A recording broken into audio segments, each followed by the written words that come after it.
In part 2, we flesh out the fabric of a leadership system for organizations in our sector. We have attempted to isolate the most important pillars. These fall loosely into 3 broad areas. Firstly, the soft fabric around expertise, teamwork, values, and culture.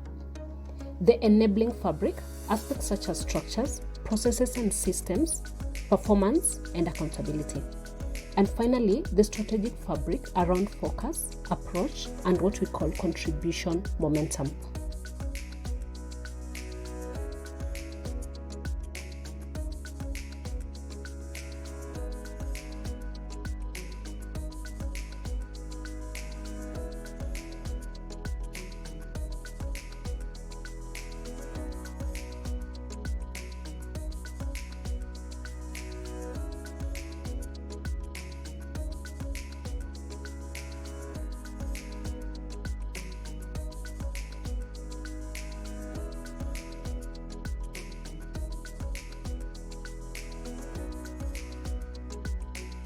And of course, individual leaders across all functions and levels are a central piece of any leadership system.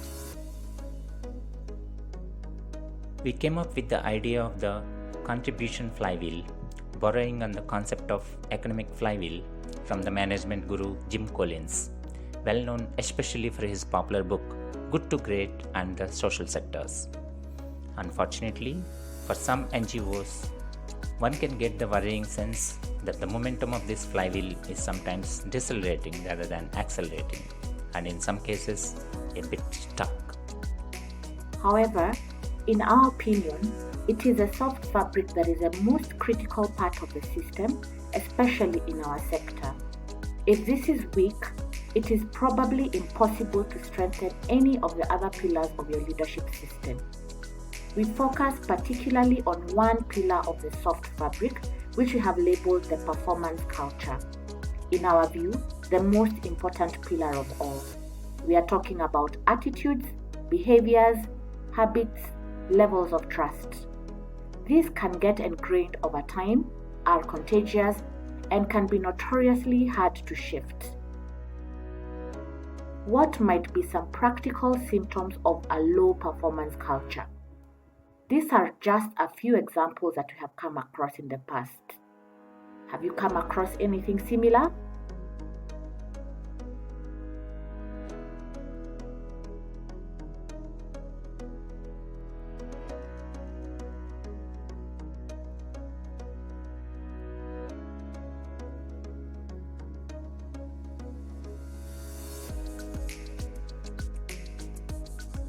Importantly, we believe your performance culture influences and is influenced by the health of all the other pillars of your leadership system.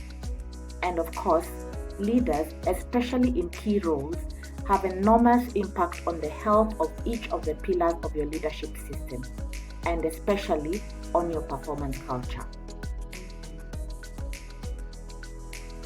We are not surprised that many NGOs find it difficult to find the resources to take each of these pillars to where we would ideally like them to be, especially pillars of the enabling fabric, though some have made decent progress over the past decades. And yes, the strategic fabric can be problematic in many NGOs.